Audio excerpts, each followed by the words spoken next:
All right. Good morning, good afternoon, good evening, and good whatever to our audience out there on YouTube.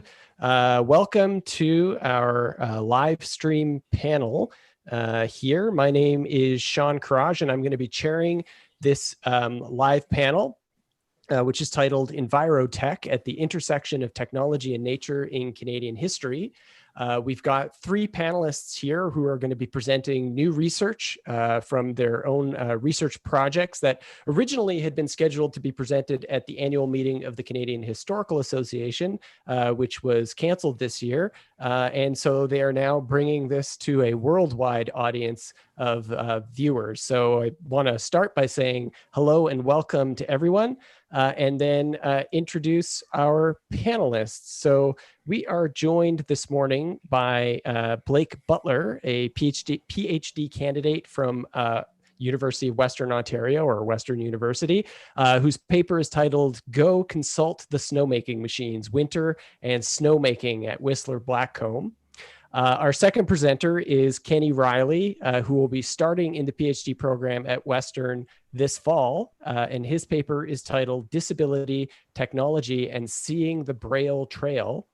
And then finally, we're joined by Blair Stein, who's an assistant professor at Clarkson University, and her paper is titled "An Envirotechnical History of Canada's First Flight." So we're going to see those three papers. And then at the end, we're going to take questions from the audience. So if you're joining us on YouTube, you'll see a chat box to the right of the video where you can post questions. I'll be in there to moderate the questions and then pass them on to the presenters when we get to the question period.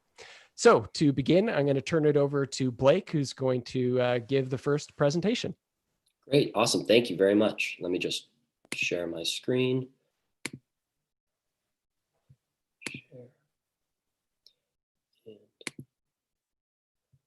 Great. Okay. Well, hi, everyone, and thank you for joining us today. As Sean said, my name is Blake Butler, and I'm a PhD candidate at Western University. My talk today is entitled "Go Consult the Snowmaking Machines, Winter and Snowmaking at Whistler-Blackcomb." This presentation stems from my current research. For my dissertation, I'm using a case study approach to explore the different ways that winter has shaped Canadian life and to show how we have tried to control, enjoy, modify, and profit from the season in different ways during the second half of the 20th century. What I hope to show is that winter is a product of natural and human circumstances, and that how we experience or interact with the season is influenced by both of these factors. One of my case studies looks at snowmaking at Quebec's Camp Fortune ski area and British Columbia's Grouse Mountain ski area. Today, though, I want to talk about Whistler-Blackcomb, another area that I conducted some research on last summer. The mountains of Whistler-Blackcomb may not be the first places that come to mind when you think about snowmaking, but what I hope to show today is that the implementation of that technology altered how ski operators managed the resort's operations and changed how alpine skiers experienced the winter ski season at that resort. So I argue that snowmaking affected Whistler-Blackcomb in two key ways. First, snowmaking gave ski operators the means to reduce winter's inherent variability. At Whistler-Blackcomb, like at all ski areas, snowfall amounts, snow cover duration, and snow conditions change throughout the season and from year to year. This variability can either be small and expected, so think the first snow falling a few days later than the previous year, or much more extreme and unexpected, so thaws and snowless periods that extend weeks longer than historical trends and expectations. Both types of variability complicated ski area operations at Whistler-Blackcomb. Not being able to open in time for the American Thanksgiving weekend, the traditional start of the ski season, or being forced to close mid-season threatened the resort's financial success and its reputation as a top ski destination. Ski operators turned to snowmaking as a way to make winter more manageable, modifiable, and controllable. With below freezing temperatures and access to vast quantities of water, ski operators could create and modify snow conditions that reflected the alpine ski industry's needs rather than natural circumstances. Writing about post-war ski areas in the European Alps, historian Andrew Denning argues that the interests of ski operators, skiers, and corporations aligned, quote, in such a way that all parties promoted the transformation of the alpine landscape to render it more responsive to the rational and orderly dictates of modern sport and commercial tourism, end of quote. This was true at Whistler-Blackcomb.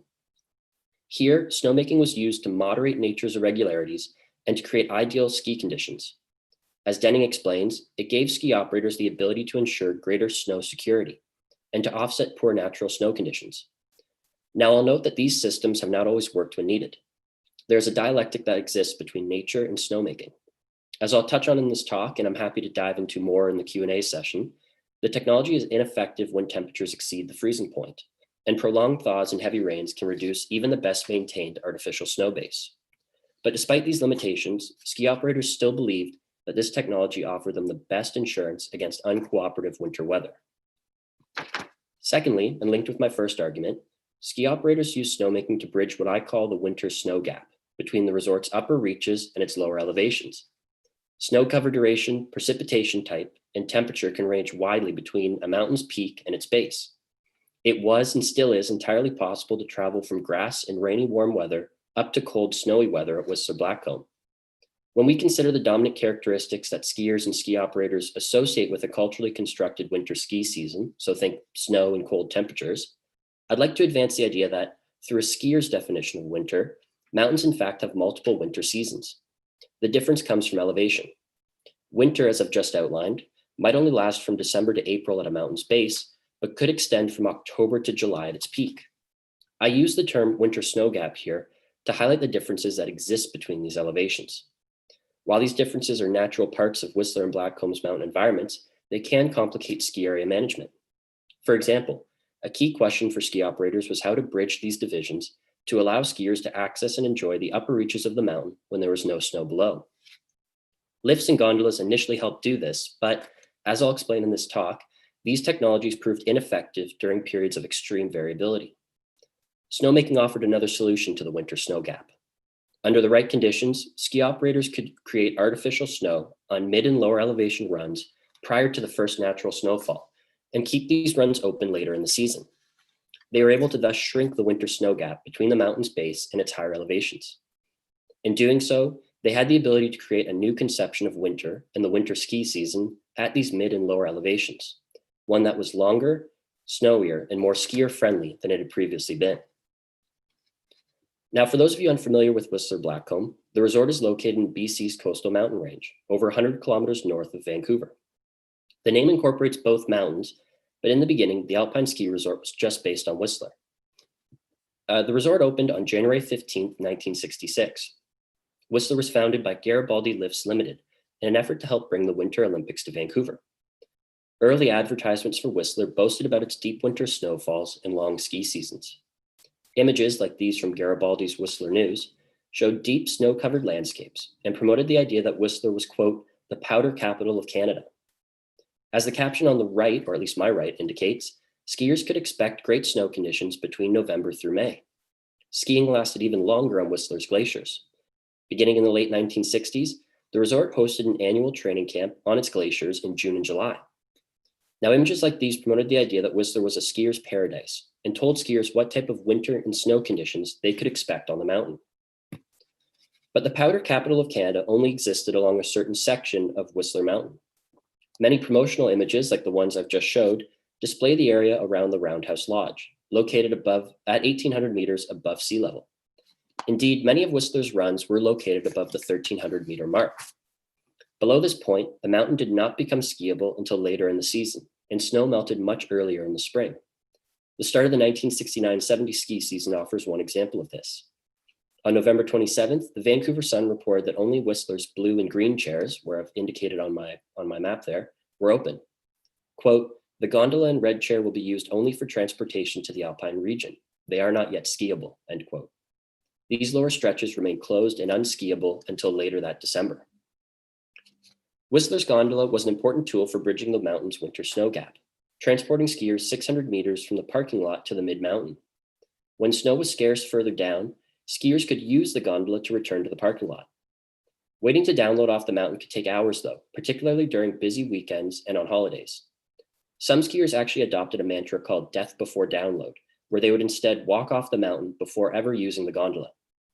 I like this image not just for its aesthetic qualities, but because I think it clearly shows the winter snow gap that I'm going to be talking about and how the gondola helps skiers access the higher elevations. While the discrepancy that existed between the higher and lower elevations was inconvenient, Garibaldi Lifts did not consider these to be major problems during the resort's first decade. This all changed in the late 1970s. Two seasons in particular highlight the area's challenges with extreme variability during this period. The first was the 1976-77 ski season. A lack of November snow prevented Whistler from opening in time for the American Thanksgiving weekend.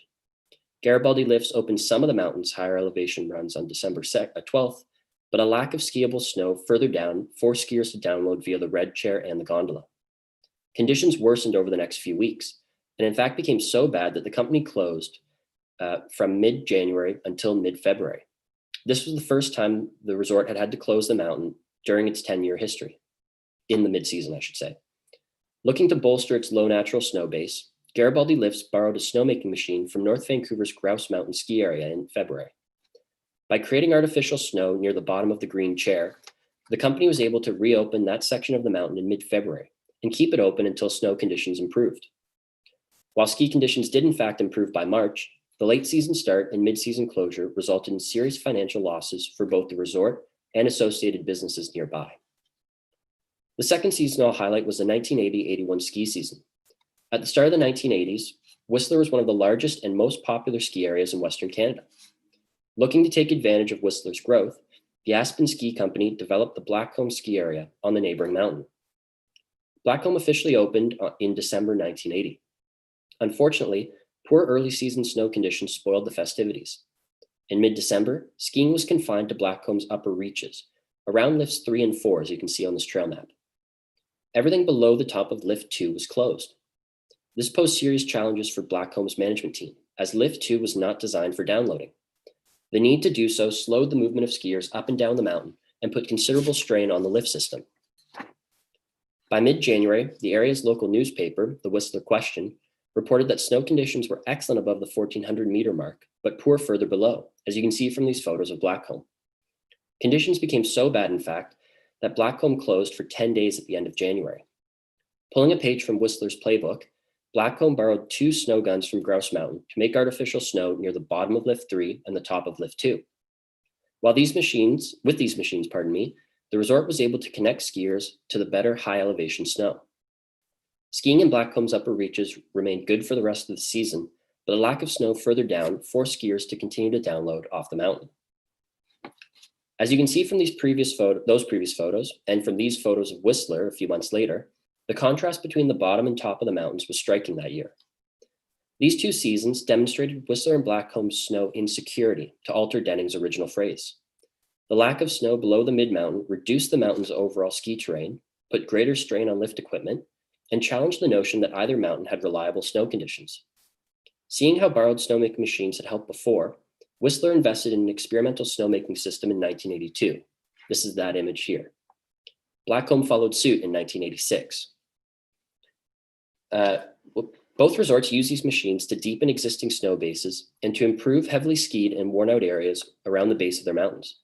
Impressed by these early tests, Whistler and Blackcomb together invested over $3 million in expanded snowmaking systems in 1987. Both resorts had high expectations for these systems. As Sandy Boyd, Whistler's vice president of operations, described, snowmaking was the missing link that would connect the resort's upper runs with its base. This was an important consideration for Blackcomb as well. As Boyd's counterpart, Rich Morton, explained, skiers there had had to download via Lift 2 for over 50% of all days since the mountain first opened in 1980. Downloading during holidays and busy weekends took considerable time and upset many skiers. According to the Vancouver Sun, reports of snowless, lower elevation slopes had even turned international tourists away from the area. For Whistler and Blackcomb's management teams, snowmaking was seen as a viable and effective solution to their low elevation snow problems. Blackcomb in particular placed a great deal of hope in the technology's potential. By 1990, the resort's snowmaking system stretched from the Rendezvous Ridge to Whistler Village, as you can see on my poorly drawn highlighted map there. It at the time was the longest vertical distance of snowmaking in the world. These snowmaking systems had tangible impacts on the ski area's operations, particularly at Blackcomb. At the start of the 1993-94 ski season, for example, the Vancouver province reported that Blackcomb's, quote, elaborate snowmaking machine, end quote, had enabled that resort to open some of its runs on November 20th, days ahead of its scheduled opening. By the time Whistler opened a few runs the following weekend, Blackcomb had opened 22 ski runs and 10 of its 14 lifts, thanks to artificial snowmaking below the Rendezvous Ridge and abundant natural snow higher up. Indeed, Blackcomb's snowmaking system had reduced the mountain's winter snow gap and allowed it to create early snow conditions that suited its needs. The resort even advertised its snowmaking technology as a key component of its skiing experience, as you can see from a Blackcomb advertisement that ran in 1994. Blackcomb's system helped the resort reduce the impacts of unfavorable winter conditions during the 1995-96 ski season as well. In November, warm weather and heavy rains threatened the start of that season. But as the Vancouver province reported just days before the American Thanksgiving weekend, quote, with a glacier to utilize for skiing in the high alpine and snowmaking machines lower down, Blackcomb is opening today on a limited basis, end quote. In fact, Blackcomb was the only ski area open in Western British Columbia in late November. Constant snowmaking allowed the resort to keep many of its runs open throughout a warm December. And it even used its snowmaking machines to ensure adequate snow coverage for a World Cup freestyle skiing competition in January. While a combination of rain and fog forced the cancellation of the men's competition, the extra artificial snow allowed the women's competition to go forward. Whistler and Blackcomb have continued to invest millions of dollars into snowmaking systems since the two resorts joined and became Whistler-Blackcomb in 1998. The largest investment came in the late 2000s, when Whistler-Blackcomb invested over $20 million to upgrade its snowmaking system for the 2010 Winter Olympics. In November 2009, in the lead up to the Olympics, the resort began making snow to, quote, get a head start on winter, end of quote, and to create a deep snow base that could last until the Olympics. And Whistler-Blackcomb produced artificial snow in a big way that year.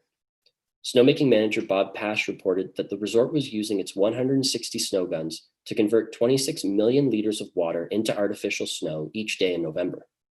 This, according to the Vancouver province, was the equivalent of producing snow as high as a 4-story building with the footprint the size of a football field every day. The resort continued to create snow on its race slopes throughout January and into February. Despite these efforts, warm February temperatures and deteriorating snow conditions at the lower end of the course forced organizers to postpone the downhill race by 2 days, until crews could bring in snow from other areas and make more artificial snow on the course. Now, I recognize that this image here is not the best quality, but I think it does show that the difference between the race course, which had been manicured and covered with artificial snow continuously that winter, and other nearby areas, which more closely reflect the natural conditions of the season. One of the legacies of the Winter Olympics has been Whistler-Blackcomb's enlarged snowmaking system. The system has continued to shape ski operations and skier experiences at that resort in the years since. In the 2013-2014 season, for example, early season snowmaking allowed Whistler-Blackcomb to open its mid-mountain slopes and ski lifts on November 19th, a full 2 weeks ahead of their expected opening date. I can't say with complete certainty based on the image here, but based on other images I've seen in my own experiences as a downhill skier, I believe the low clouds in the one shot are in fact clouds of artificial snow being produced from snow guns. Whistler-Blackcomb kept adding artificial snow to most of its popular mid and low elevation runs during a warm Christmas period. By December 31st, 2013, Whistler-Blackcomb had converted almost 1 billion liters of water into artificial snow, or more water than they had used during the entire 2009-2010 season. As Pash explained, the resort's goal had been to create enough artificial snow during the early part of the season to, quote, guarantee our main ski outs to the valley for the end of the season, end of quote. Essentially, to shrink the winter snow gap at the end of the season. The incredible amounts of water needed to bridge the winter snow gap and to create favorable skiing conditions at Whistler-Blackcomb's lower elevations has garnered increasing attention from locals and local media outlets in recent years. People are beginning to ask about the impact the technology's massive water use is having on nearby waterways, and whether or not the resort really needs to open so many lower elevation runs so early in the season. Questions like this are particularly significant when considered within the larger context of climate change. Winter temperatures are rising and annual snowfalls are decreasing on Whistler and Blackcomb mountains.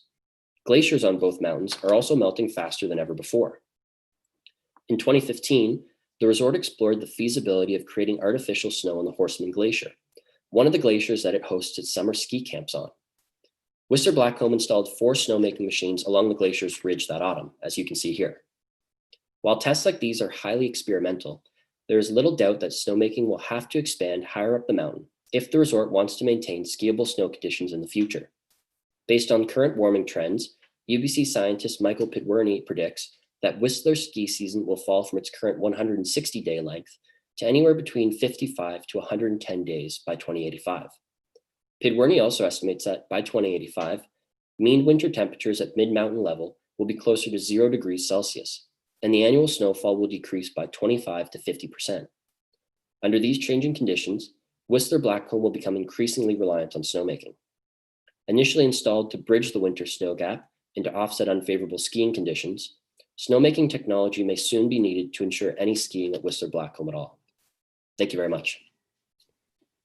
Okay, thank you, Blake. And we'll do a little bit of an applause here for you, just to let you know we were all listening. And we've got 18 viewers right now in the audience as we get ready for Kenny, who's going to be presenting next. Okay, just a sec. Oh.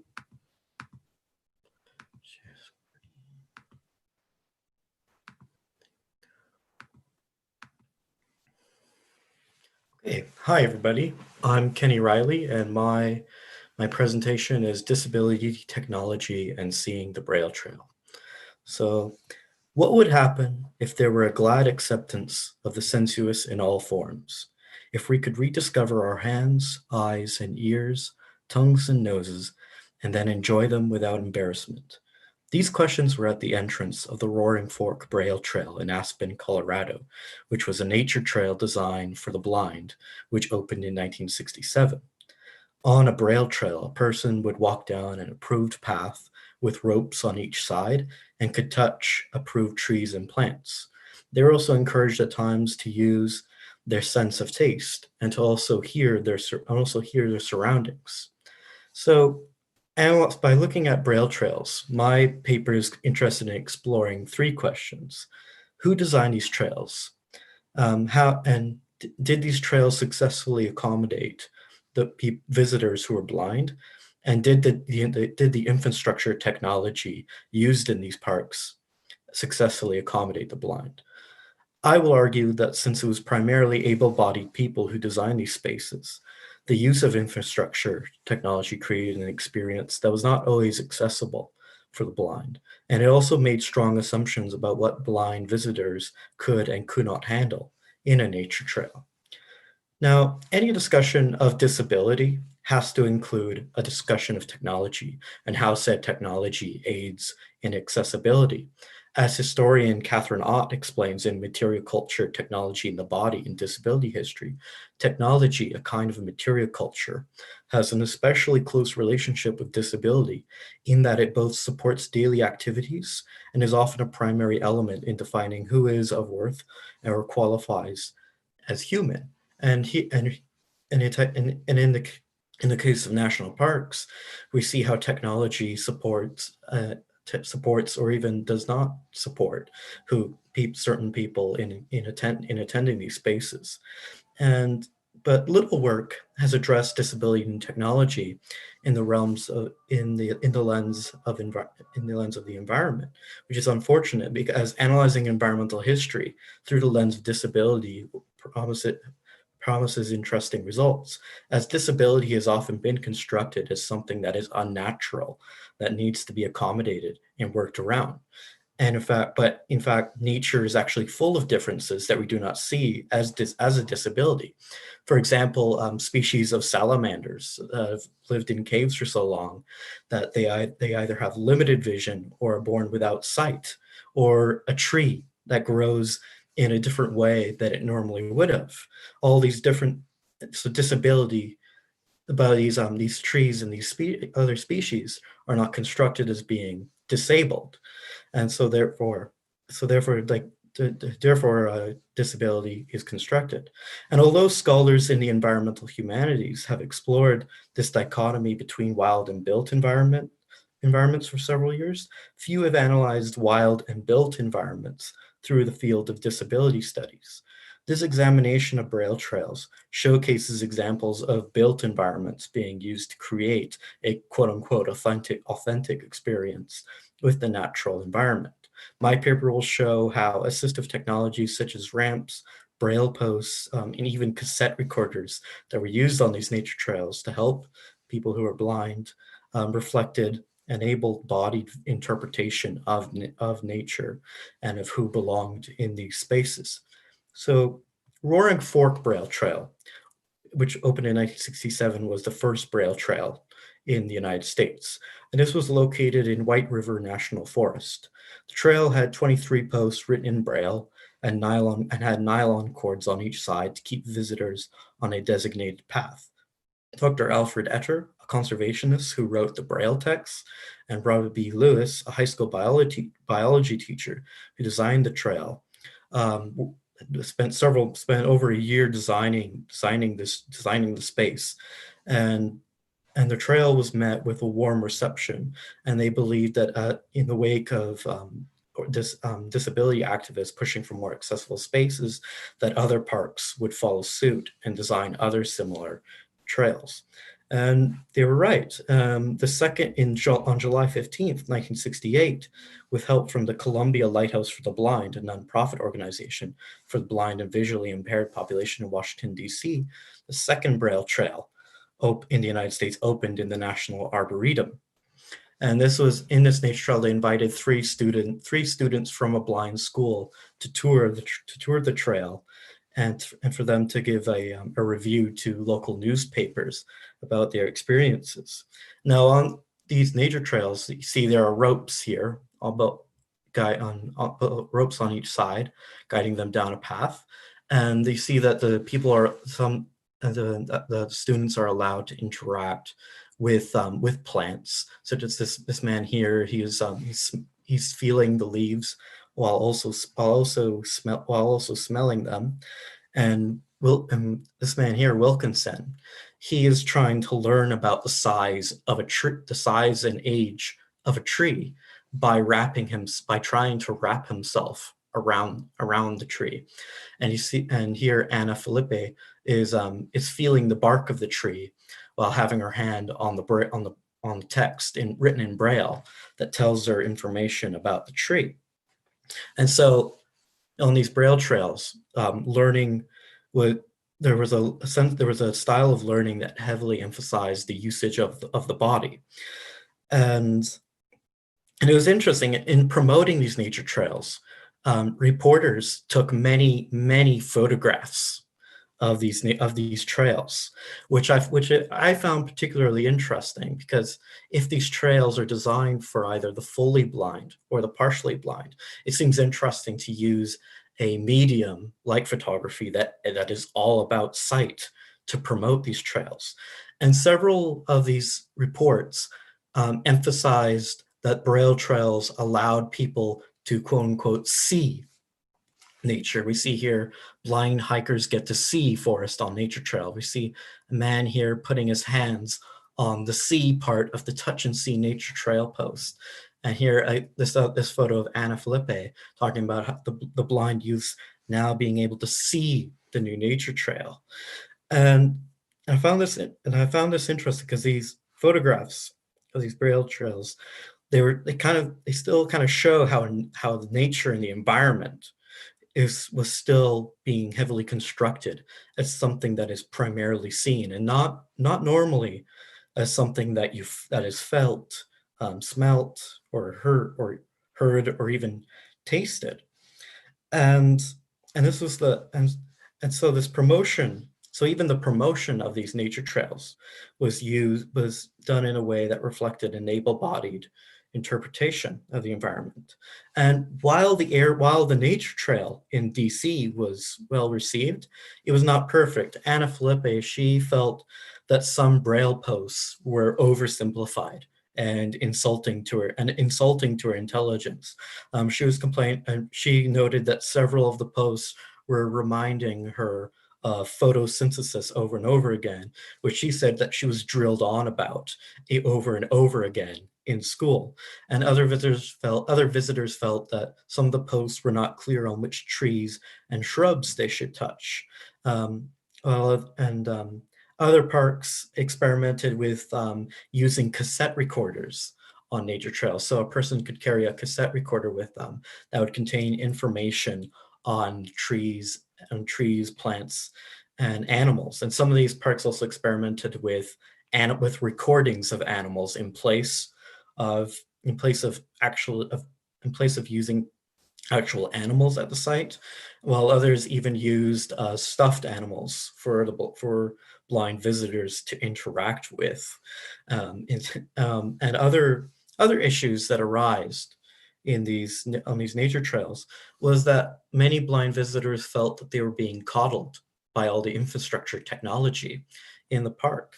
In a report in 1978, of the 49 Braille trails that were designed in the United States, only 6 of which were reported as being successfully accommodating to the blind without coddling them. And because many of these visitors felt that installing several ramps, installing ropes, creating these trails for blind people was that because they were designed by able-bodied people, that the trails were in their own words tame, and that blind people were looking for a challenge.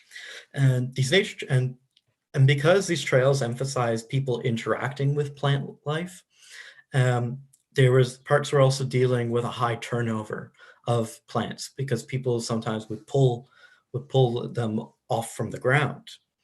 And there was also inquiries about the necessity of an actual nature trail for the blind.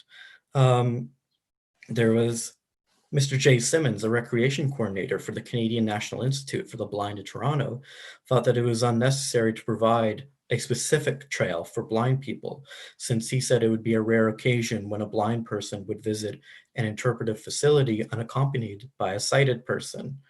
And in response to things like carrying cassette recordings containing highlights of the trails and the addition of railings to these paths, Dr. Gerald Dunham, director of the Northwest Rehabilitation Center for the Blind in Seattle, suggested replacing railing with tactile material representative of the area. So if a Braille trail took place near the ocean, he suggested using driftwood as a railing, or instead of playing recordings of sounds of nature, he suggested taking blind people through tunnels or caves to hear the sounds. And some designers try to accommodate both wheelchair users and blind people. And there was complaints from blind visitors that nature trails designed for wheelchair users were, again, in their own words, quote unquote, too tame, and that the addition of ramps took away the challenge of the nature trail. And there was other complaints revolved around that a nature trail designed for the blind is ruining the quote unquote pristine quality of the area. Those who oppose these trails would sometimes cut the ropes used on these paths.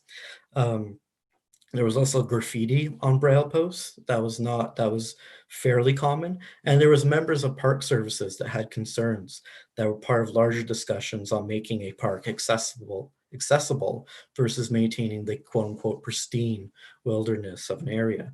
David Park, chief of a special division population in National Park Services, said that he was not willing to go into quote virgin wilderness and put in hard surfaces just for the sake of accessibility, end of quote. And so there were some that felt that by making parks extra accessible, that they would risk losing what they constructed as the natural beauty of the area. In the 1990s, the infrastructure technology of these Braille trails faced other unexpected issues. Certain signs were not durable enough to survive extreme cold or heat. There was also ongoing vandalism, and a lack of federal funding meant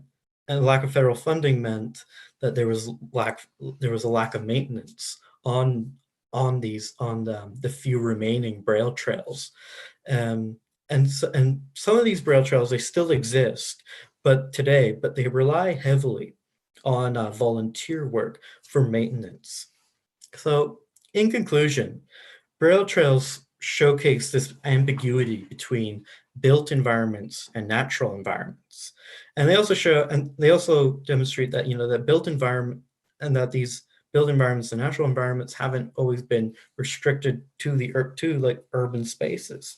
And And this paper also reveals accessible infrastructure technology in parks as occupying an ambiguous status between nature and artifice through the attempts of designers in trying to create an accessible and natural experience. Still, since designers often had little input from blind visitors and blind organizations, it was difficult for designers to balance the necessary infrastructure necessary for blind visitors without coddling them. So as a result, several of these nature trails that were designed reflected a narrow understanding of what blind visitors could and could not handle.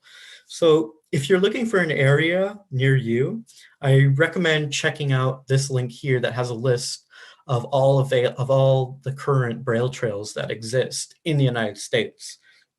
If you want to read more about Braille trails, here's an act of shameless self-promotion. Here's a post that I wrote for Niche Canada that talks about the photograph taken at the National Arboretum.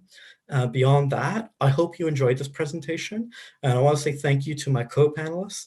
Thank you to Andrew Watson and Sean Courage. And thank you attendees for listening. Thank you. And thank you, Kenny, also for the plug for the Niche website.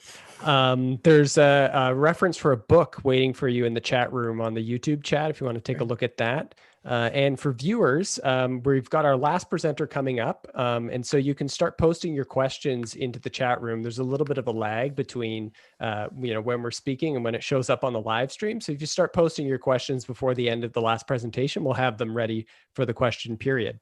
So I'm going to turn this over now to Blair, who's the final presenter. Okay, cool, great. Welcome, everybody. Thank you all for joining in and listening. My talk today is an envirotechnical history of Canada's first flight.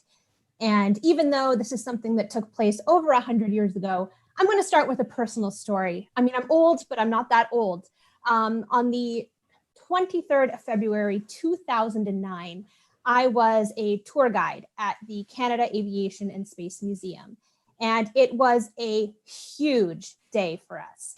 It was a very special event that we had been training for a long time.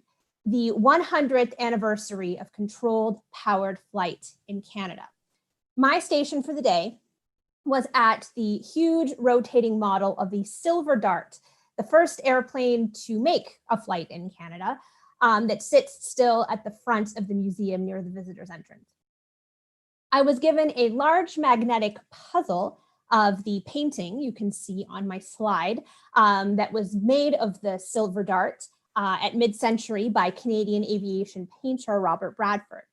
And the point was for me to tell the story of Canada's first controlled powered flight as visitors found corresponding puzzle pieces and stuck them onto the magnet board.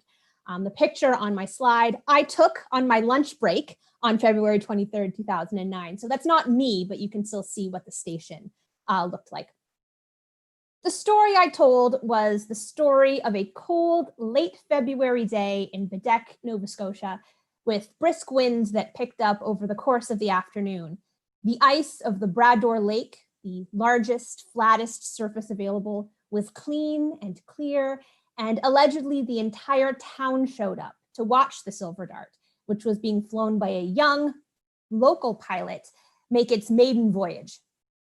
The plane flew for about 800 meters and landed on the ice without incident, making it the first controlled powered flight in Canada, and by some accounts, in the entire British Dominion.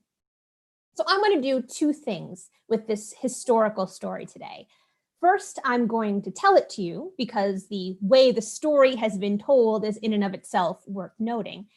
And the second thing I'm going to do is explain how the story of the Silver Dart factors into my larger research project about how non-military aviation has been used to develop, maintain, and disrupt the envirotechnical aspects of settler Canadian national identity. Essentially, my general argument for this project is that Canadian settler national identity has envirotechnical relationships at its core. The enviro part I imagine in two ways. First, Canada is very big, and that bigness has long been imagined as what holds Canada together.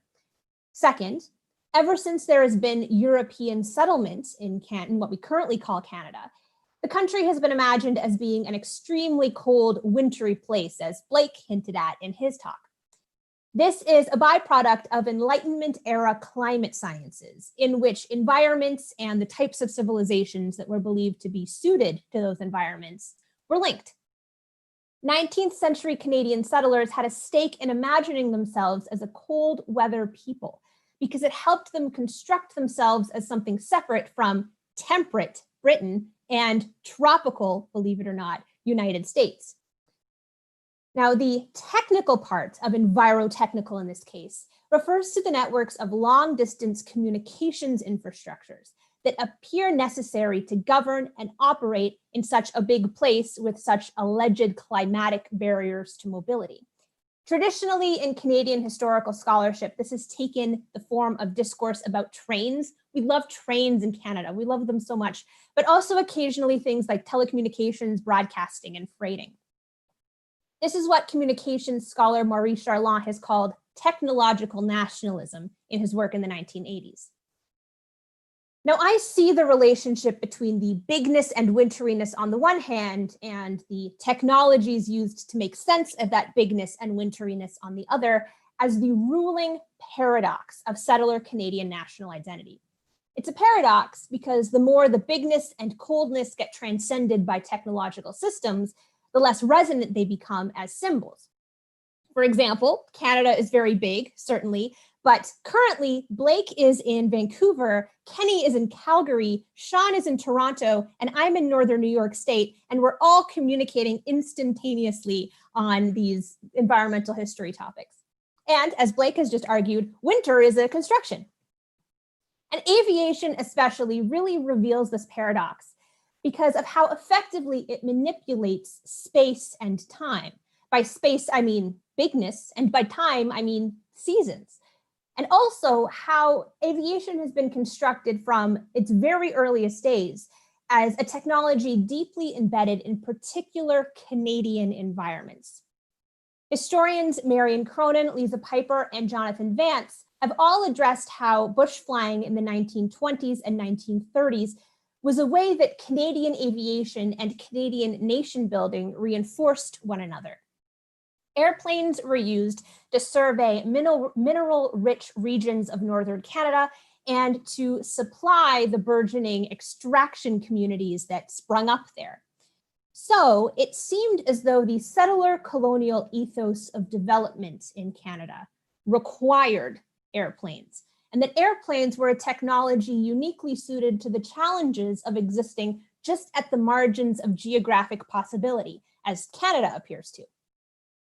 But the story of the Silver Dart, which predates a discrete Canadian bush flying industry by almost 20 years, shows that the connections between Canadian aviation technologies and Canadian environments has even deeper roots. Focusing on the wintry aspects of that day at Bedeck, the ice and the wind, was not simply what the kids call a retcon, something that commemorative retellings of the story have latched onto to help it fit a larger narrative. It was incorporated into the story from the very start by the major players who perhaps sought to make flying seem as natural a Canadian pastime as hockey. So let's tell the story. The Aerial Experiment Association, that's what AEA stands for, was founded in 1907 by Alexander Graham Bell, the Alexander Graham Bell you've heard of before. Although he is better known for his work on aural technologies, Bell had been interested in flight since the 1890s and tinkered with various flying machines at his laboratory and estate at Benvrea in Bedeck, Nova Scotia on Cape Breton Island. He was particularly interested in kites, and by 1903, he had committed to building a powered kite capable of carrying a passenger. I will divert from what I have written on my screen to talk about very briefly to say that Alec Bell's love of kites gives me a great deal of joy. It comes through in his notes from this period. The Bells kept a lot of records of their flight experiments. The photographs you can currently see on my slide come from the Library of Congress, the Smithsonian National Air and Space Museum, and National Geographic magazine, where Bell published a lot on his kite designs. They kept a lot of records and visual documentation, partly because the kites were very cool. Look at them. Partially because this was a scientific endeavor and records had to be kept. And partially also, I would hazard a guess, to keep as much documentation as possible, since Bell had been burned before around patent issues with the telephone. Alec Bell's wife, Mabel Hubbard Bell, who will show up again in this story, was also very much involved in this research. And this photograph of them kissing in one of Bell's tetrahedral kites gives me a great deal of joy. It's a wonderful picture. So in order to get a kite capable of carrying a passenger, Bell recruited Kate Bretner Douglas McCurdy. McCurdy was a recent graduate of the engineering program at the University of Toronto and had grown up with the Bells at Benvrea. By 1906, McCurdy had recruited his University of Toronto engineering classmate, Casey Baldwin, and Bell had recruited American motorcycle engineer Glenn Curtis, who's a big name in early aviation and engines, and also American Army Lieutenant Thomas Selfridge to join the group. And they began to split their time between Benvrea and Curtis's motorcycle shop in Hammondsport, New York, not too terribly far away from where I currently am. It was Mabel Bell, Alec's wife and a science popularizer and writer in her own right, who suggested that the men form a formal scientific organization to investigate flight. So on October 1st, 1907, the Aerial Experiment Association was chartered for a period of 1 year, thanks to $20,000 supplied by Mabel. She was the money behind the AEA. After only marginally successful flight of Bell's dream passenger-carrying kite, the Cygnet 1, it was marginally successful because it did take off, but it plunged the pilot, Lieutenant Selfridge, into the freezing Brador Lake almost immediately. The team decided to change their tack and start working on aerodromes, which was Bell's term for heavier than air flying machines. Each of the 4 members of the AEA, excluding Alec and Mabel Bell, were responsible for designing and constructing one aerodrome. Casey Baldwin became the first Canadian to fly anywhere when he demonstrated Selfridge's Red Wing to a crowd in Hammondsport in March 1908. And Baldwin is also one of the many disputed inventors of the aileron, which he installed on his aerodrome, the White Wing, for added stability. Added lateral stability. Glenn Curtis's aerodrome, the June Bug, won a Scientific American trophy for the first public controlled powered flight longer than 1 kilometer in the spring of 1908. McCurdy's aerodrome was the Silver Dart, which was called the Silver Dart because the wings were covered with silverish rubberized balloon silk. And he was all ready to test the Silver Dart starting in the autumn of 1908. However, tragedy struck the AEA. Lieutenant Selfridge became the first person to die in an airplane accident. He had been a passenger on a plane flown by Orville Wright at a US military demonstration. And the 1-year mandate of the AEA was about to come to a close without any successful flights of the 4th aerodrome. Because of this, Mabel Bell suggested extending the mandate for another 6 months and funded it herself, so long as the group continued to work on the Silver Dart. So McCurdy and the remaining members of the AEA worked on the Silver Dart through the winter. After several test flights in Hammondsport in December 1908, the airplane was crated and shipped to Benvrea. So Canada's first airplane was not, in fact, built in Canada. On the afternoon of February 23rd, 1909, the Silver Dart was wheeled out onto the lake the ice of the Lake Brador. The names of about 100 people were recorded as witnesses. The ice was apparently so packed with locals that while trying to land, McCurdy had to swerve to avoid hitting two little girls on skates. The press was informed, Bell was congratulated by members of Parliament in the House of Commons, and Canada had its first airplane. I threw up these quotes from Hansard here on my slide to point out that Alexander Graham Bell is claimed as an eminent Canadian. The Americans, the Canadians, and the Scots all like to claim Bell when it's convenient for them. So this is a moment where Bell was an eminent Canadian. Since it had completed its founding mission, the AEA disbanded at the end of March. There was a fifth aerodrome that they had started working on, which was Alec Bell's, which I'm only going to mention briefly because look at it. But the AEA had essentially done what they set out to do. So what is going on here and why is it worth talking about?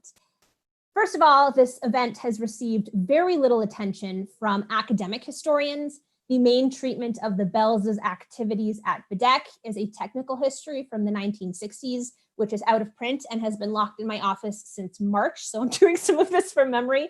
But it is worth coming back to this event with the tools of Envirotech because it tells us a great deal about public displays of technologies and the particular work it took to make those technologies appear to fit specific environments.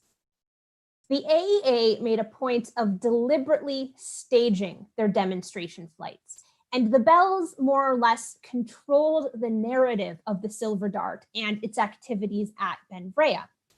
They had learned their lesson from the Wright brothers, who had very little proof of their first flights in North Carolina in 1903, which is one of the reasons why the Wrights' claims to being the inventors of the airplane are still disputed. McCurdy continued to fly the Silver Dart on the Brador Lake until the ice melted in the spring. Some accounts put it at about 200 test flights in total. And BDEC locals continued to show up so quickly and in such numbers that Alex suspected that the local doctors, who he had to inform in case there was an accident, were telling the general store manager, who was then letting the word get out to the townsfolk. Alec Bell wrote the Associated Press newspaper dispatches that went out about the flights, and Mabel too wrote some press releases for New York newspapers. So the way that they imagined the flights, what aspects they chose to emphasize, are the ones that really have endured. And the aspects they chose to emphasize were the ones that dealt with the environment in which the Silver Dart flew. So the Silver Dart story can tell us something about the envirotechnical paradox that sits at that heart of settler Canadian national self-fashioning, especially when it comes to the connections between climate and belonging. It laid the groundwork for constructions of aviation as a natural Canadian technology, as perfectly suited to Canadian winters as Canadian settlers allegedly were. And so from the start, the Bells emphasized the weather, especially in connection to Douglas McCurdy as the only local member of the AEA and the pilot and designer of the Silver Dart. In her press release for New York newspapers, Mabel described McCurdy in her words as a BDEC boy who would prove his mettle by flying day after day at 40 miles an hour in zero weather. In fact, McCurdy is the only known aviator who has made daily flights in zero weather. And to Alec and Mabel's credit, there was a lot of wintry stuff happening at the test flights. Witnesses did come out to the lake on their skates and in horse-drawn sleighs, things that we now consider to be very Canadian winter activities, including sipping hot beverages after going for a nice skate outside. In fact, Mabel wrote to her daughter, who lived near Washington, D.C., about the first flight like this. All BDEC was out in sleighs or on skates. I do just love BDEC these glorious winter days. You poor Southerners know nothing of their exhilaration. The air is so crusty and dry, and the ice like a flat tabletop of gigantic dimensions. A few weeks later, in mid-March, Lieutenant Governor of Nova Scotia, Duncan Cameron Fraser, came to watch the Silver Dart fly at Benbrea. And despite a few false starts and some engine trouble, Fraser was very impressed with what he saw and had dinner that evening with the Bells. And Mabel was very taken with this whole scene. She could hardly help dancing with delight at how the scene looked. Douglas McCurdy, like a young coureur de bois in his stockings, Alec with his fur coat and fur hat and fur gauntlets and snow white beard. He's constructed as very Santa Clausy in a lot of these depictions. And of course, don't forget the live active boys swiftly chasing the hockey sphere. All of this stuff, the hockey, the fur coats, the cool crisp air, the ice, has been a central part of how the Silver Dart story has been told. The Bells were working with a prevailing set of concepts of what a Canadian scene should look like. Mabel recognized that this was reminiscent of the sort of thing painted by Cornelius Krieghoff or photographed by William Notman, whose 19th century depictions of Canadian winter scenes have been identified by art historians as shaping 19th and early 20th century perceptions of Canadian climates. Winter sports, especially skating, tobogganing, and snowshoeing, were very popular subjects of 19th century Canadian painting and photography, as historian Gillian Poulter has argued. And so ice skating witnesses and boys playing hockey and the Bell family and their sleigh were all expected elements of what a Canadian winter should seem like. And it didn't take much work for those elements to become Canadian aviation heritage canon. The commemorative Centennial Canada Post stamp, which you can see at the bottom of my slide, apparently took historical weather records into account to recreate what the press release called the cool, crisp feel of the day. The Bell family is not pictured on the stamp, but a collection of expressive spectators on skates is. According to one of the stamp's graphic designers, it was meant to invoke a turn of the century oil painting, right? Now, the story of the Silver Dart suggests that Canadian aviation has always been constructed as something that wasn't just cold weather friendly, but a natural fit for the kinds of climates and environments that were imagined as being uniquely Canadian. It also fits into a larger story about the history of aviation in general. Early 20th century commentators were generally pretty ambivalent about flight. On the one hand, they celebrated it as a scientific and engineering achievement, a triumph of man over nature. But on the other, the bending of nature to man's will was seen as almost hubristic. Soaring through the sky like a bird appeared to defy the laws of God and nature in dangerous ways. So conspicuous displays of airplanes, especially in the interwar period, such as air shows and demonstration flights, became a way to demonstrate that airplanes were safe and mundane. Turning the Silver Dart's runway into a hockey rink perhaps did a similar sort of job. It suggested, as bush flying boosters would in the 1920s and 1930s, that airplanes could do a lot for Canada, even if all they were doing in 1909 was making new technological meanings. More than anything, though, it started a long, deep association between Canadian environments and Canadian technologies, one that pulled 19th century constructions of identity-forming winters into the 20th, carried on the rubberized balloon wings of the Silver Dart. Thank you all for listening. Okay, thank you, Blair.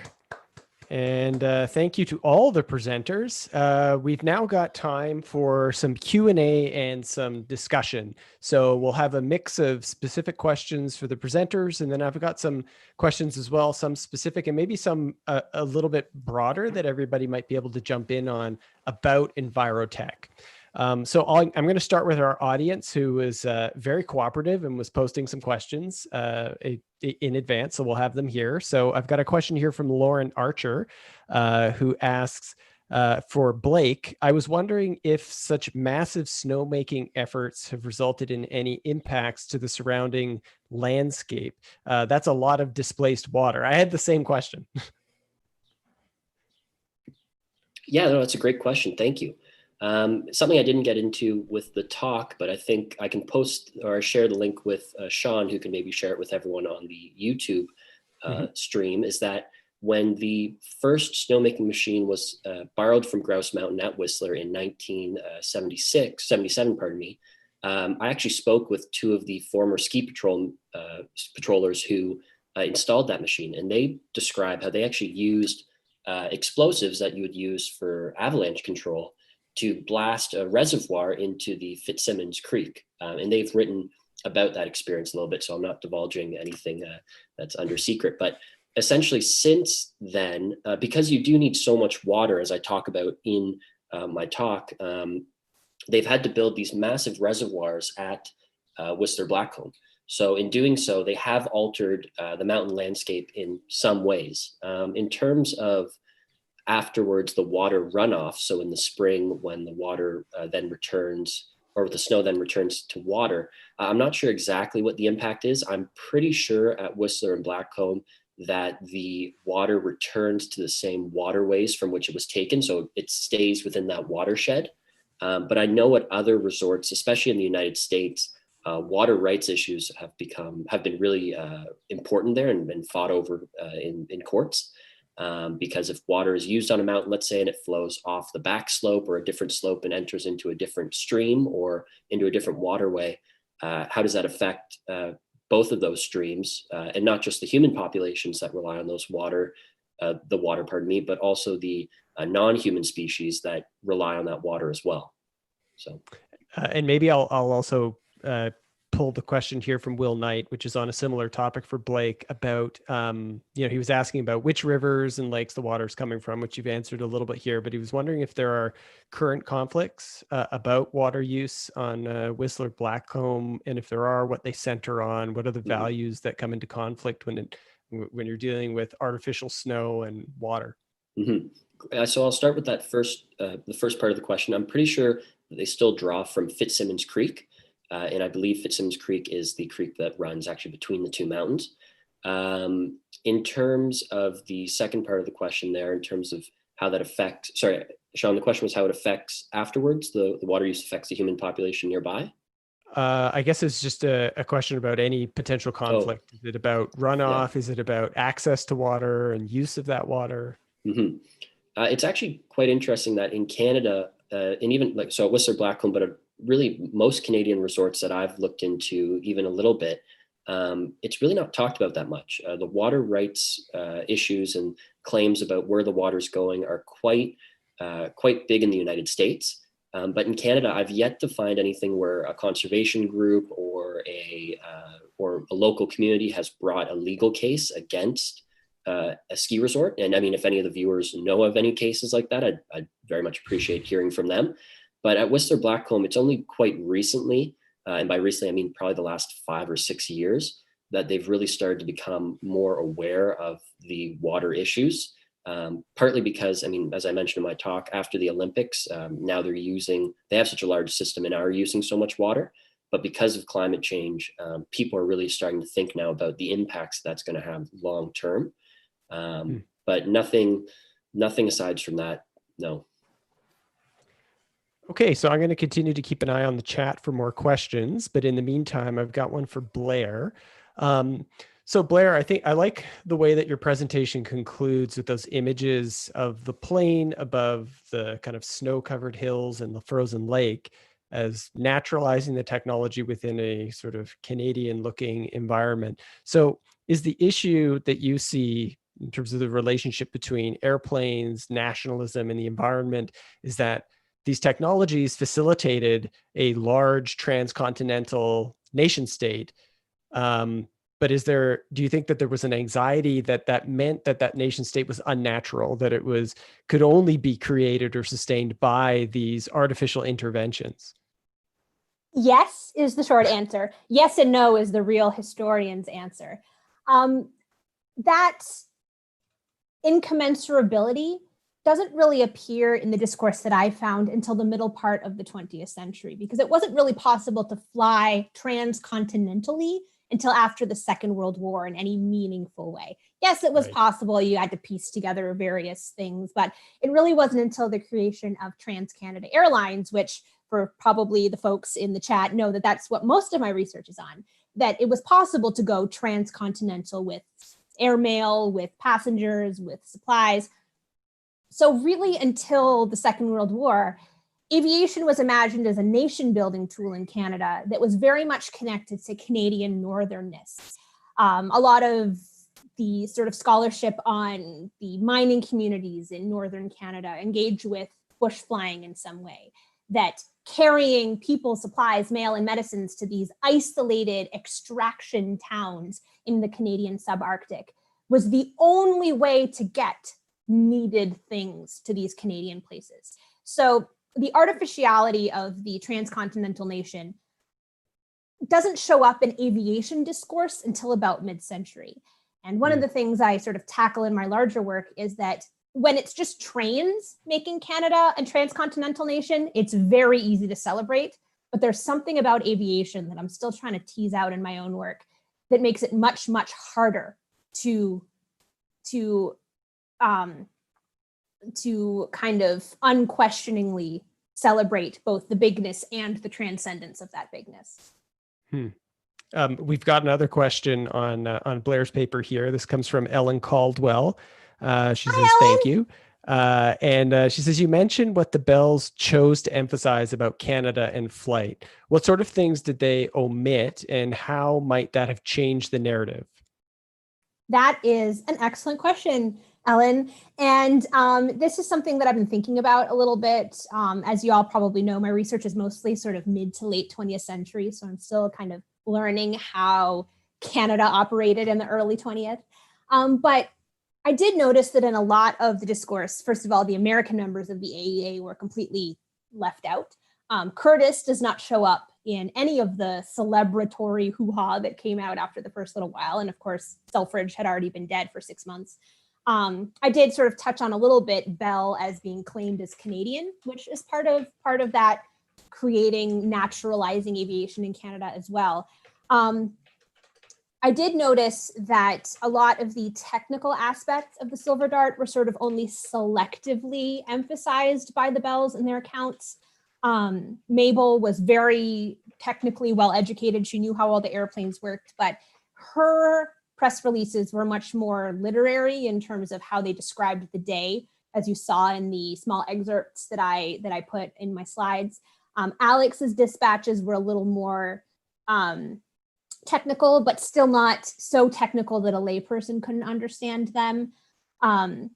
So I haven't been thinking much in terms of omissions, although that is definitely something that I'll have to expand on as I go further. But it was sort of the deliberate overemphasizing of the Canadianness. Of course, neither Alec nor Mabel were Canadian by birth, so it was a concerted effort. And of course, the Silver Dart was not built in Canada either. So it was a very concerted effort to make things appear as Canadian as possible.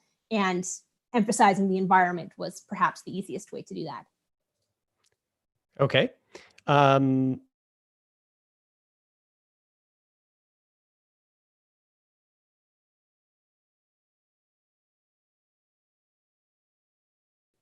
Braille trails approach or attempt to situate disability or disabled bodies as unnatural, but also as disconnected from nature because of a kind of sensory lack.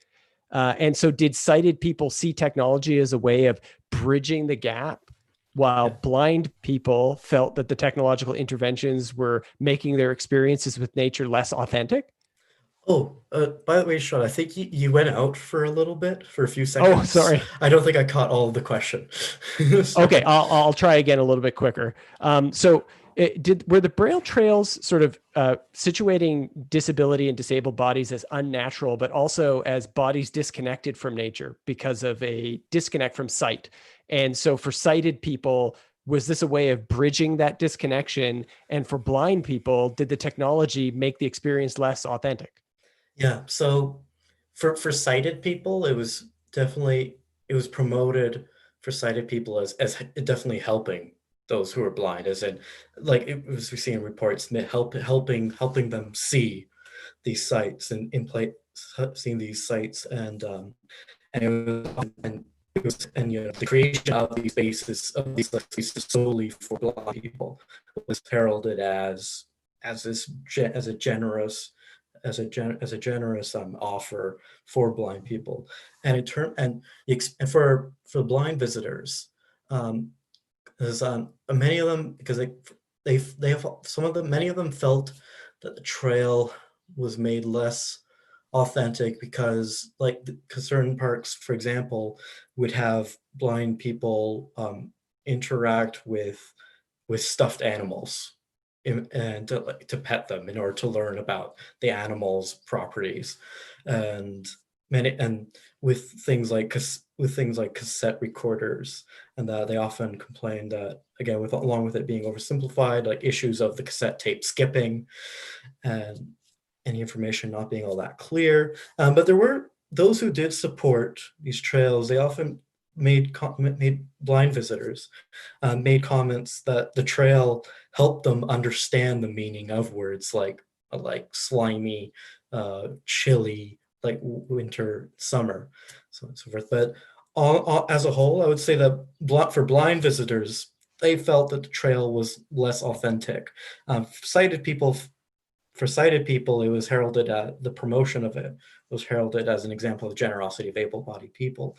And a key complaint too from blind visitors as well that felt they're being coddled was that they wanted already existing trails to have that infrastructure in place for them on trails that are already designed, because they just felt that creating a separate space for blind people just reinforced that idea of blind people and able and fully sighted people being separate from each other and not being integrated. Okay, we've got more questions coming in from the chat. Tina Adcock's got one here for Blair. She says, hi, Blair. Canadians love to construct themselves as northern, as we both know. By focusing on cold climate narratives, do scholars risk overlooking other less heard stories about Canadians as, say, summery people, warm weather people, southern gasp people? Is it worth telling these kinds of counter stories about Canadians' climate and belonging too? Sure. I think that, like all national identities, the construction of Canadian people as northern people is sort of rife for stereotyping, rife for simplification. I'm thinking of Hamelin's Nordicity studies that sort of said that all Canada is north and all north is Canada.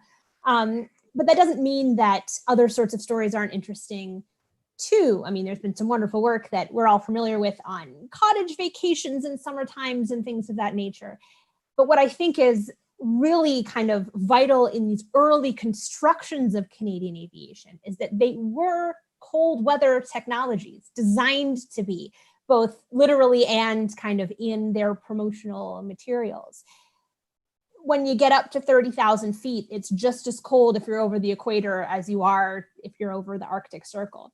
So there was a connection between the northernness of Canadians, allegedly.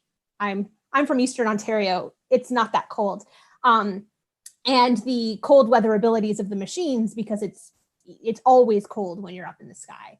So the sky was almost constructed as a part of Canada. But yeah, I think that we are kind of running the risk of hypersimplification, and it's our job to highlight those simplifications and break down where they come from, which is where I think some of my work on early 20th century fits.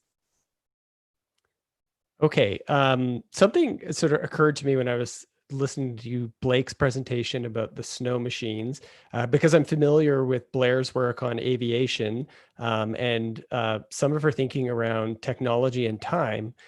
So Blake, I wondered if you saw in any of your records a similar kind of rhetoric about artificial snow, not just bridging a physical gap in terms of elevation, but also fulfilling a kind of time travel function. It can like extend winter, or make winter earlier. And I know this is common in tourism promotion in BC. If you look at Michael Dawson's work, you know that BC is the place where you can be in all seasons at once, or the South Coast at least. Yeah, absolutely.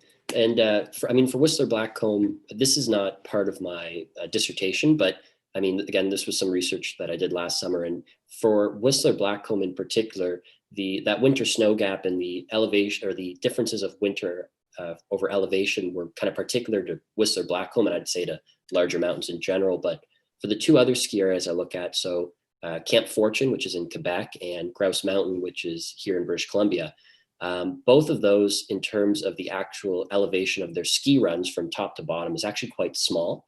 So the winter snow gap doesn't actually play a role there.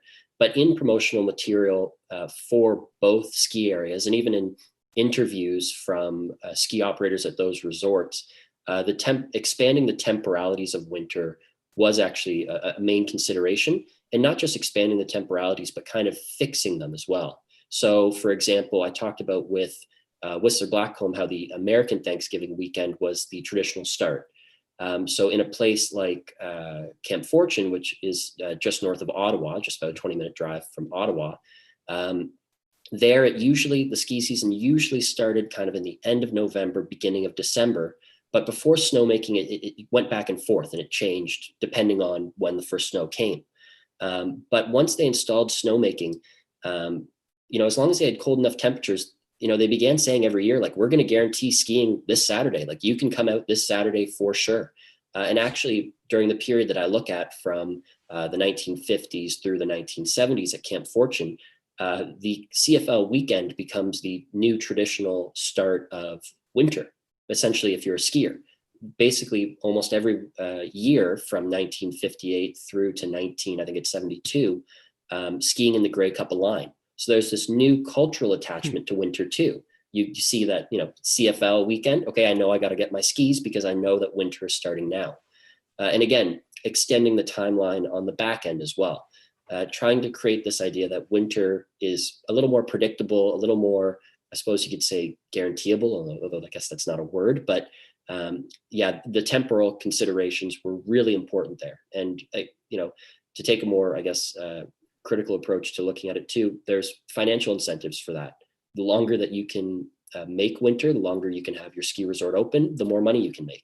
And that's actually what happens. A lot of areas around Camp Fortune and Grouse begin installing snowmaking because they see that those places are open while we're still closed. It really became a competitive advantage to have snowmaking. Even if it didn't work all the time, it gave other ski resorts a leg up. So I will hop on very quick to say that Blake and I did not know each other before this, but we are best friends now. Okay. There are a lot of connections between the three papers here, I think, and one that is standing out in my mind here is the role of senses and sensory history in understanding envirotech and environmental history. And I think Kenny's paper speaks quite directly to that. But we've got this sense of like cold as a way of understanding time and its role in a kind of tourism economy. So Kenny, I wonder if you could talk a little bit more about how you see disability studies changing potentially our understanding of environmental history and envirotech studies. Yeah. Pertaining to environmental history, I think first and foremost, a sensory history, it really asks us to reflect on how much we rely on sight in the study of environmental history, usage of whether that's photography, videos, but even artwork, and how we use like images to make sense of changes over time, and that we could also, and that those changes over time, it's not just in how we interpret sites, but also again, like our senses of how environmental changes, how it changes how we use our bodies, like using our sense of smell, or the sound, how we interpret, how we deal with new sounds, new smells, new tastes, even, and disabilities as well. A key component of disability studies is that disability is first, it's something that's constructed. I mean, without my glasses, I'm visually impaired to a certain degree, and in environmental, and as we see changes in the environments, we'll see certain environments that might disable people in new ways. Looking at, so with the parks themselves, because parks have been so oriented around sight, they've overlooked how people experience nature through the body, through the sense of touch, through sound. Does that? So I mean, I was thinking about my own work on Stanley Park, and I was thinking, okay, through the lens of ability, it's quite interesting the extent to which the actors in the past, in the 20th century, relied so heavily on sight as a way of thinking about landscape and the environment of the park. But there were moments in which sound was sort of essential to the park experience, quietude of the park, and then mobility.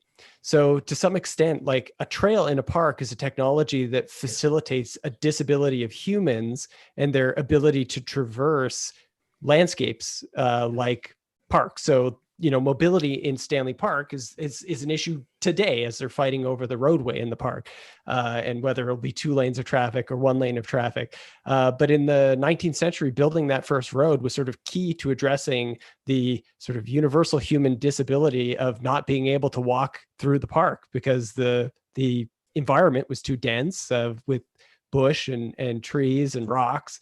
And it needed to have an accommodation to allow for people to enjoy it. So to some extent, like I'm just sort of thinking about these accommodations of the Braille trails actually extend to all kinds of limitations of human ability. Mm-hmm. And because in the same time period, because I'm not sure if you've read this book, Mountains with Handrails. It was written by, I can't remember the author's name, but it's a member of National Park Services, and he has, the author, he had polio. He's a wheelchair user, and he opposes like the introduction of things such as say handrails for mountains as one example. But he's talking about, and essentially one of his arguments is about where to draw the line between making a park accessible to all, and whether certain areas should be accessible to begin with to people. Yeah. No, it seems like there's a lot to think there. And then this kind of leads me into some of my broader questions about Envirotech. So Blair, in your paper, you made reference to the tools of Envirotech. So maybe I'll ask you first and then let the other panelists jump in of what you see as the kind of primary tools of Envirotech as a field.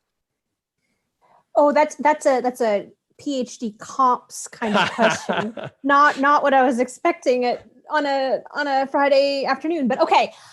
Essentially, when you kind of strip away all of the frills of Envirotech, I mean, there's not that many frills, but it's essentially treating technologies as platforms that we use to mediate our relationships with the environment. Depending on whose definition of technology you choose, I like Jeff Stein's that technologies help us modify, control, and subdue our surroundings. And so if we take those technology-environment relationships seriously, if we think of technologies as platforms through which we interact with the environment, and we think of environments as things that in turn can modify and control human-made technologies, taking that relationship seriously changes the way we think about both environments and technologies because they're mutually reinforcing. It also allows us to take very seriously the relationships between technology, nature, politics, and culture, which is sort of a quadripartite set of concerns that Sarah Pritchard uses in her book, Confluence on the History of the Rhone River, which is currently sort of the Envirotech Bible, or at least the introduction to that book is the Envirotech Bible. And so when we remind ourselves that technologies and environments can't exist without each other and they mutually shape each other, we can't not take the environment into account when we write about whatever technologies we want, hiking trails, snow machines, airplanes. And we also can't not think about technological platforms when we think about different environments. If you ski, you're experiencing the technological platform of a snow machine and a chairlift and a cup of hot cocoa, or whatever. For me, it was poutine. I skied at Fortune. If you go walking in a national park, you are using trails and your camera and your orthopedic hiking shoes to experience the surroundings. If you fly, you're looking out the window and seeing a view that changes the way you think about your land, the land in which you're flying over. So sort of put simply, the tools of Envirotech is an approach that takes those mutually reinforcing relationships seriously and sees them as foundational to both environmental change and technological change. And I guess for Blake and Kenny, do you see this the same way? Is this the way you approach your own case studies? Is in some ways, like I think of Envirotech as like environmental history plus. You've got the kind of lens of environmental history that's kind of taking nature seriously as an actor, and then Envirotech tries to understand what sits between people and the rest of nature, and it's these variety of technological interventions. I suppose I could be wrong, but I'll let you jump in.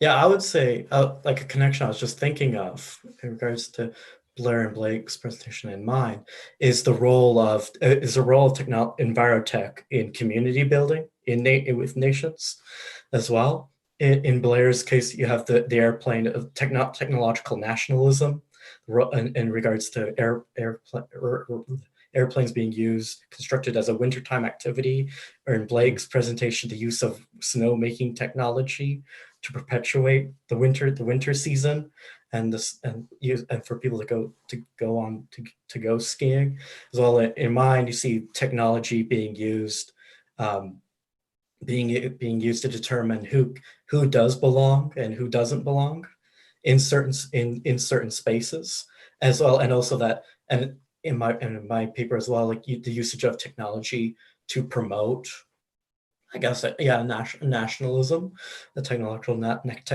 nationalism. And so I would think, Envirotech, it's a really great way.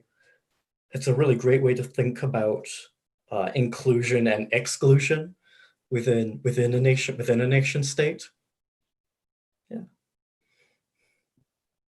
I don't have too much to add, to be honest, but I really like what Blair was talking about Envirotech being a way to mediate the relationships with the environment, right? And what actually I was trying to write down quickly as well when Kenny was talking about these community building through Envirotech.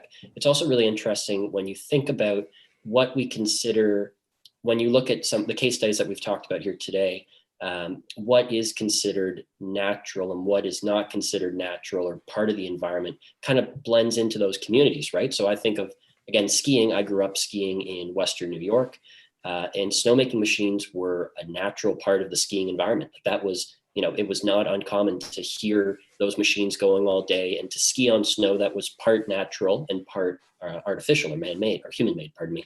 And so, but for someone that wasn't a skier, let's say growing up or was new to the community of downhill skiing, that's not a natural part of the environment. In natural, I'm using quotations here. So it's interesting to see how Envirotech in some ways can be part of the, I guess, seen as part of that natural environment or not. I mean, again, as Kenny spoke about in his talk, some people, including those that the Braille trails were intended for, didn't see that as natural part of the, or as part of the built-in or the environment, pardon me. So it's interesting to see kind of those, what's considered part of the environment, what's not considered part of the environment.